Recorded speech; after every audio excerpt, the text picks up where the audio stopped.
Selamat berjumpa kembali dengan saya Roni Bero Vijalens atau yang dikenal dengan aktivitas sehari-hari kami dari komunitas Papuan Videomaker.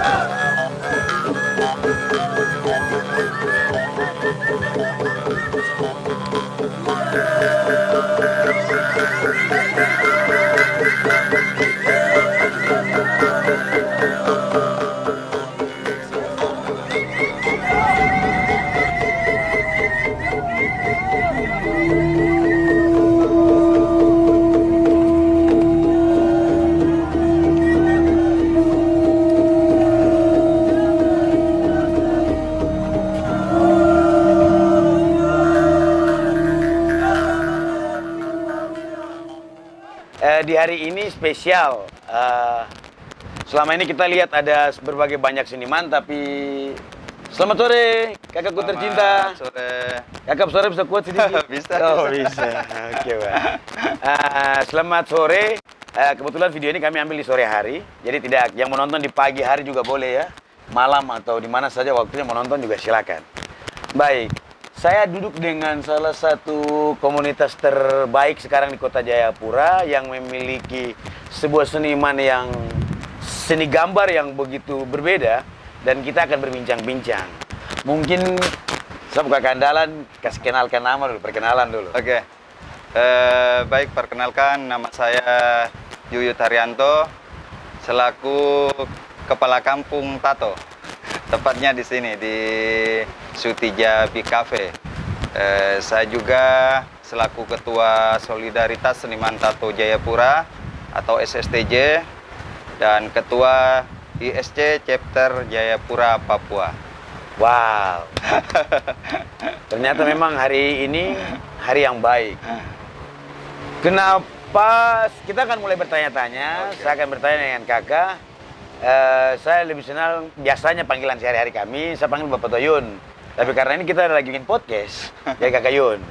Nah, Kak, mungkin bisa diawali kapan solidaritas seniman tato Kota Jayapura itu berdiri, lalu pegiat atau pegagas atau siapa, dan teman-teman rasa sebelum kita masuk ke pertanyaan-pertanyaan yang lain, mungkin bisa diawali dengan itu. Atau mungkin hari ulang tahun ya teman-teman, happy birthday atau hari jadinya. Silakan. Kemarin kita berdiri Solidaritas Seniman Tato Jayapura itu sudah 3 tahun yang lalu. Itu tanggal 9 bulan 9. Wow. 2000 antara 2017 atau 18. Itu ketuanya masih almarhum Cipe Tatois. Kakak Almarhum Cipe Tatois. Jadi sekarang beliau sudah mendahului kita. Ya. Jadi untuk jabatan ketua gitu, dialihkan ke saya begitu. Nah, boleh tahu di Kampung Tato ini ketika almarhum menggagas berinya Kampung Tato dan Solidaritas Seniman Tato Kota Jayapura itu diawali dengan berapa pegiat tato? Untuk senimannya? Iya, untuk senimannya. Untuk senimannya kita pertama itu ada sekitar kurang lebih 21 seniman. Pertama. Nah, itu pertama. Mereka sekarang ada mungkin kesibukan lain. Jadi sekarang yang full sekitar 12 seniman. Itu yang aktif di tato. Di tato ya? Iya. Jadi tidak ada kerjaan sampingan, hanya tato pekerjaan saja. Murninya tato iya, saja. Tato. Apakah hanya teman-teman yang seniman tato saja yang ada dalam Kampung Tato atau ada teman-teman yang lain? Oh tidak, kalau di sini memang dikhususkan memang semua seniman tato. Semua seniman tato. Dari kami juga yang seniman dari Jayapura, tidak juga. Bisa juga dari luar. Ini kan seperti kayak rumah singgah juga begitu. Jadi siapapun yang mau berkarya di sini, ya kita berikan tempat begitu. Itu merupakan sebuah dasar. Nah, nanti kita akan bertanya lebih lanjut. Namun saya mau korek dulu, Kakak Yun kapan mulai tato? Ini pertanyaan paling mendasar. Kalau saya sendiri itu sudah menekuni dunia tato itu dari 2006.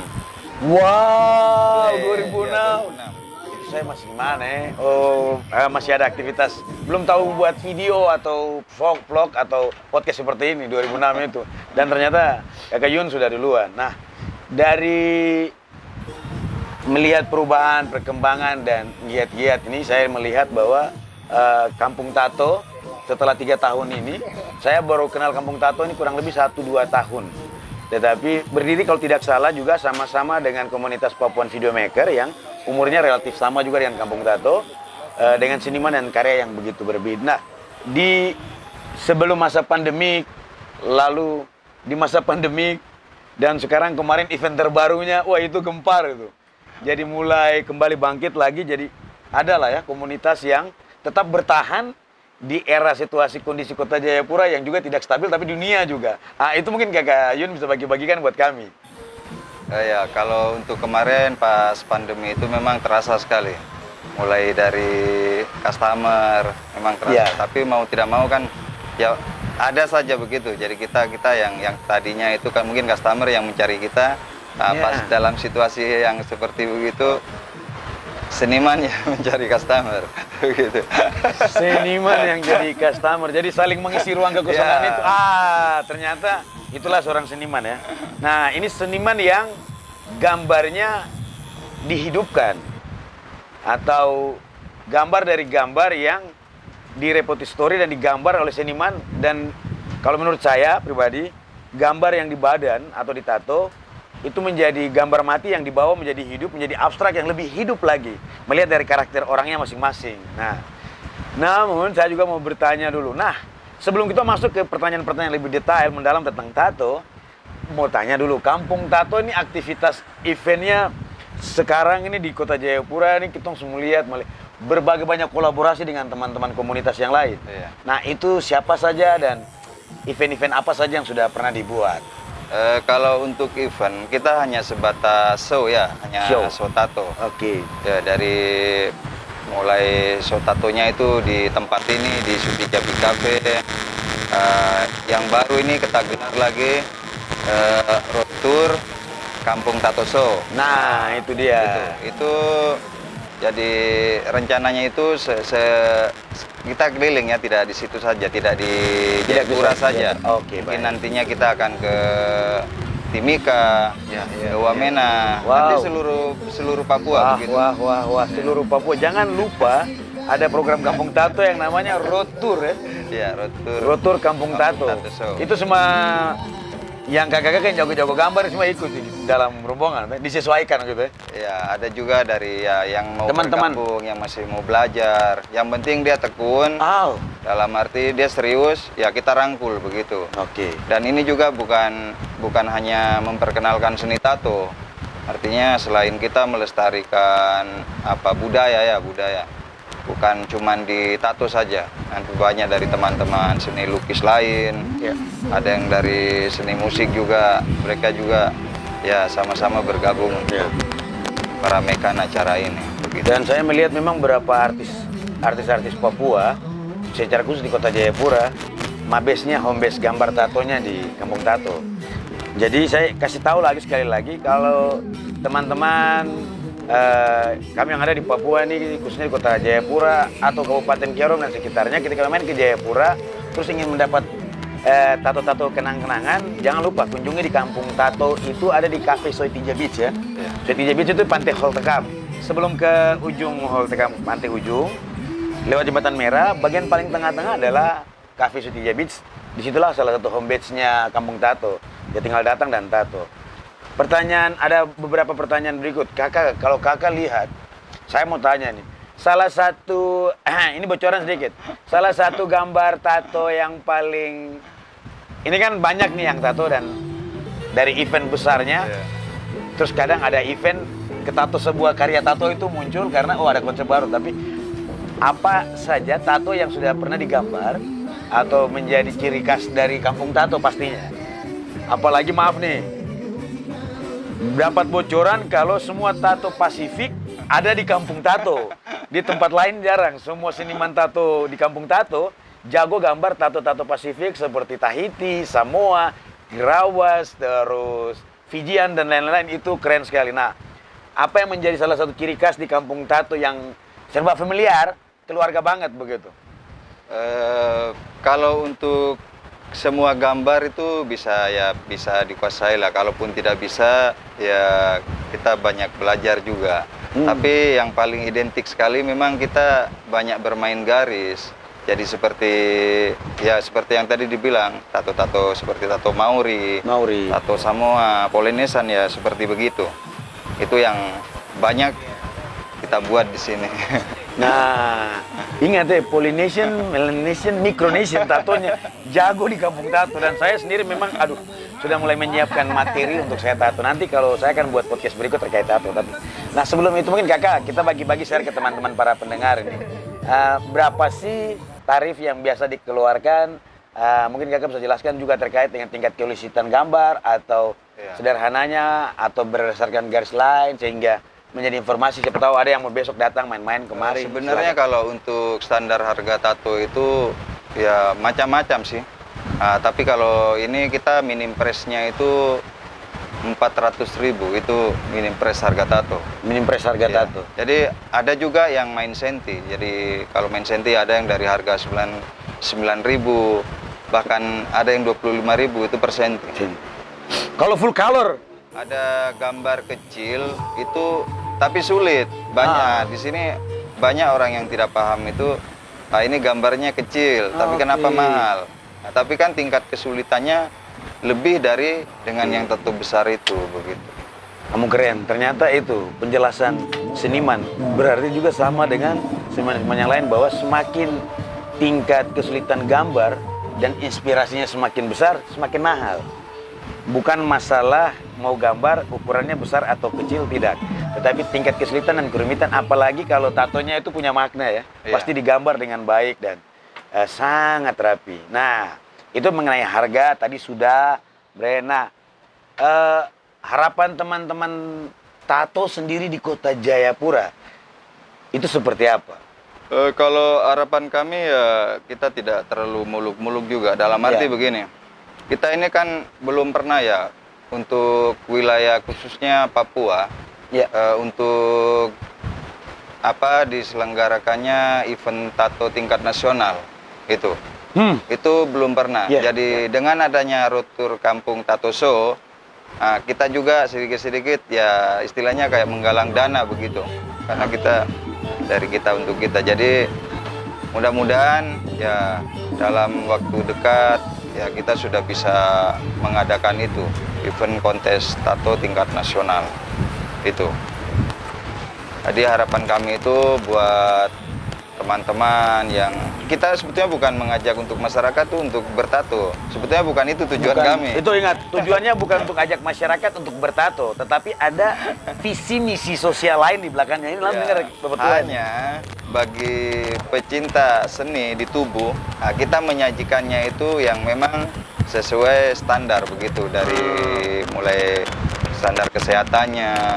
Jadi semua standar dengan standar SOP itu.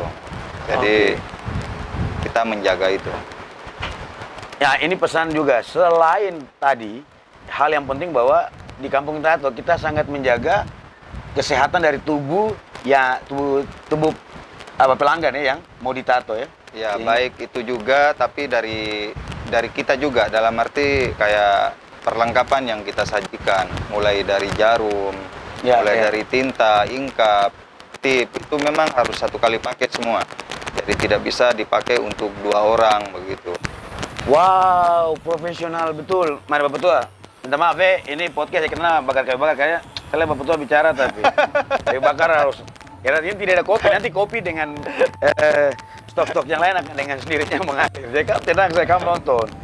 Oke, jadi tato itu menjaga integritas, dan semua alat yang dipakai itu harus dijaga dengan baik dan dirawat ya, satu kali pakai untuk satu orang pelanggan, dan itu profesional betul. Nah, ini harus kamu paham dan mengerti bahwa bukan di Kampung Tato juga tidak hanya mengajar terkait untuk hanya unit usaha, tetapi di Kampung Tato juga ada edukasi-edukasi dan generasi yang juga dibangun di situ. Nah, selain itu juga boleh nanya nggak nih? Harusnya ya dijawab ya. Sudah berapa generasi kira-kira ada yang sudah datang adik-adik atau teman-teman Papua yang juga berminat yang Kakak Yun, saya lagi mau belajar bikin tato. Untuk belajar. Untuk belajar. Kalau untuk belajar Sudah berapa yang mulai saat ini sudah? baru 1-2 orang. 1-2 orang Iya, ya? yang belajar. Dan Yang lain banyak yang mau ikut tapi masih setengah-setengah. Nah, itu. Kalau serius bukan berarti juga kita tidak punya. Artinya banyak yang orang mengatakan kita harus bisa menggambar, dasarnya begitu. Oke. Tapi itu juga memang dasar utama kita memang itu. Hanya bagi yang tidak bisa sama sekali pun kita bisa kasih belajar begitu. Kan tidak harus terjun di dunia tato juga, tapi dia bisa juga di seni lukis gitu. Itu visi misi bukan mengajak masyarakat untuk bertato, tetapi bagaimana mengedukasikan tato dengan karya seniman, gambar dan nilai-nilai. Nah, peralatan-peralatan yang ada di Kampung Tato sendiri, saya pikir mungkin cukup mantap pastinya. Nah, itu alat-alatnya apa namanya sih? Macam dia bunyi kayak mesin bor kah? Terus harus kemarin saya lihat ada yang semprot-semprot pakai hairspray. Ini saya bingung apakah tinta itu mungkin kakak Yun bisa ceritakan sedikit terkait dengan alat gitu. Sehingga teman-teman yang mungkin besok mau belajar juga, oh alat itu harus seperti begini dan mengedukasikan itu ke mereka. Ya, Silakan. kalau untuk alat tato itu hampir semua itu sama, semua seniman juga sama. Ada juga yang masih pakai seperti handpoke, itu yang masih manual. Oke. Nah, itu yang tato-tato tradisional seperti dulu. Kalau di zaman modern sekarang ini kan sudah banyak mesin-mesin tato juga. Seperti mesin tato coil, ada yang pakai rotari. Sekarang sudah macam-macam mesin. Pada intinya itu kita sajikan itu yang sesuai dengan standar SOP begitu. Jadi dari semua tinta yang saya bilang tadi, jarum, tingkap, terus tip, itu memang harus dipakai satu kali semua. Gitu. Ini yang menjadi informasi edukasi baik sekali buat kita semua bahwa di Kampung Tato ada punya SOP, standar operasional prosedur dalam menato. Iya. Dan juga tidak hanya untuk mengajak masyarakat bertato atau menjual tato, tetapi di Kampung Tato ada edukasi-edukasi sosial seperti cara menggambar, juga pengenalan alat dan yang lain yang harus dimiliki di Kampung Tato. Buat kami yang minat sekali, ragu-ragu belum pernah ditato, datang ke Kampung Tato, akan dapat pembinaan, pembekalan materi untuk kayak saya nih belum ditato, tapi konsepnya sudah disiapkan dan sering berdapat masukan dan arahan dari Kakak Yun dan kakak-kakak yang lain, teman-teman yang lain di Kampung Tato. Saya jadi terus berinspirasi dan semangat untuk menciptakan sebuah ide kreatif nanti di podcast saya. Nah, dalam kegiatan road Tour Kampung Tato Show. Tour Kampung Tato Show, teman-teman akan yang tidak hanya teman-teman di Kampung Tato saja ya. Mungkin bisa jelaskan, mungkin kalau macam ada kita punya teman-teman di daerah. Contoh macam pas ke Wamena, terus ada teman-teman di Kampung Tato di Wamena, ada teman tato di Wamena. Dia bisa kolaborasi di situ ya. Bisa. Nah, itu untuk sementara data yang atau informasi yang bisa mereka hubungi ke Bang Yun bagaimana? Kan kita sudah banyak, jadi untuk contoh kayak di Wamena itu sudah ada beberapa teman. Oke. Itu sudah ada nomor kontaknya semua. Seperti yang di Sorong, di Timika, itu ada semua. Jadi kapan kita mau buat show di Show Tato untuk ke Wamena, berarti kita sudah kontak. Itu juga bisa gabung dengan semua komunitas, semua yang ada di situ untuk meramaikan acara itu. Dan solusi lainnya mungkin saya minta Kakak Yun juga, supaya kalau memang bisa kontak dengan berbasis teknologi media platform sosial, silakan. Kasih tahu nama Facebook, IG, Twitter, YouTube. Yang Kakak Yun ada punya, Kakak Yun kasih tahu supaya teman-teman bisa hubungi di situ. Kalau untuk di medsos, untuk nama Facebook itu nama pribadi saya, Yuyut Haryanto. YUYUD. Ingat ya, Kakak Yuyut Haryanto itu kakak Facebook. Ya, untuk di IG itu ada 2 IG, itu Salju Tato Art dengan Kampung Tato. Nah, di IG ada 2, Salju Tato Art sama Kampung Tato. Nah, itu bisa untuk sebagai konten. Mungkin yang lain-lain seperti YouTube dan channel-channel nanti seksikan di mana ada kah atau sementara platform media sosial? Sementara sementara mau dibuat. Yes! Akhirnya Kampung Tato punya YouTube. Nanti kamu lihat beberapa video-video yang juga sering saya upload dan saya buat konten. Saya akan bagikan juga karena Kampung Tato menjadi sebuah inspirasi baru di Kota Jayapura, khususnya di tanah Papua, buat teman-teman yang punya minat seni tersendiri yang bagi saya sangat profesional sekali, karena ternyata di tato itu ada standar profesional prosedur dalam menato ataupun juga mengedukasi sebagai seorang seniman. Nah, untuk menutup podcast pertama di Kampung Tato dengan Ketua Harian Umum Solidaritas apa? Seniman Tato Jayapura. Solidaritas Seniman Tato Papua, Papua Amin. Naik level, jangan Jayapura saja karena sudah ada Road to Showroot Kampung Tato Show itu. Jadi bagi saya harusnya jadi ketua Kampung Tato Papua, tapi solidaritasnya bisa dinaik, itu usul saja, usul. Jadi komunitasnya semakin besar. Nah, untuk solidaritas Seniman Tato Kota Jayapura dengan Kakak Yuyun, mungkin ada semacam closing statement, pesan untuk masyarakat umum, pesan buat pegiat-pegiat tato, dan juga pesan buat para pelanggan tato yang mau tato, silahkan. Ya, kalau dari saya pribadi untuk teman-teman yang datang untuk bertato, sebetulnya untuk tato itu mau tato di mana saja seperti itu. Pada intinya harus saling menjaga, tentunya dengan kesehatan atau dengan alat-alat tato juga, itu yang memang benar-benar sudah sesuai dengan standar SOP. Itu yang terpenting sekali. Itu saja sih. Itu. Saya sudah dapat temanya. Nah, mungkin bisa kenalkan di dalam kampung terakhir ini, karena podcast berikutnya di Kampung Tato ada beberapa, saya lihat ada beberapa item 4 atau 5 begitu. Mungkin bisa diperkenalkan itu siapa-siapa saja, dan itulah nanti dikenalkan oleh Kakak Yuyun. Dan kita akan masuk ke podcast berikutnya bersama item-item lain di Kampung Tato. Silakan, itu siapa-siapa saja, saya juga penasaran. Untuk artisnya? Ya, artisnya. Kalau untuk artis tato yang di Kampung Tato ini ada satu Moses Tumeno, Kakak Moses Kumeno, terus. kedua Toka Nomore, Ada Kakak Tokane More, terus. yang ketiga Adi PGD, Kakak Aji PGD, terus. yang Nah, itu konco keempat, saya itu. Andika Bima Coe, Itu Andika Bima juga. Terus. yang kelima ada Pahit Tato Art, Ada Kakak Pahit Tato Art. Itu ketua yang nanti tuh. ada yang anggota baru juga, Ada anggota baru. Nah, itu ada kurang lebih ada 7. 7 yang memang item profesional yang standar SOP dari Kampung Tato, bisa berkolaborasi. Walaupun di Kota Jayapura juga kami salam hormat buat teman-teman tato yang ada di Kota Jayapura, Kabupaten Jayapura, Kerom, Sarmi dan sekitarnya, untuk jangan lupa terus berkarya ya. Pastinya kami dari Kampung Tato juga salam hormat dan terus saling mendukung. Sampai jumpa di podcast berikutnya. Salam dari saya, Roni Bertebi, Video Maker, dengan Salam Raja Nusantara. bye guys. Please welcome by Simon Blue.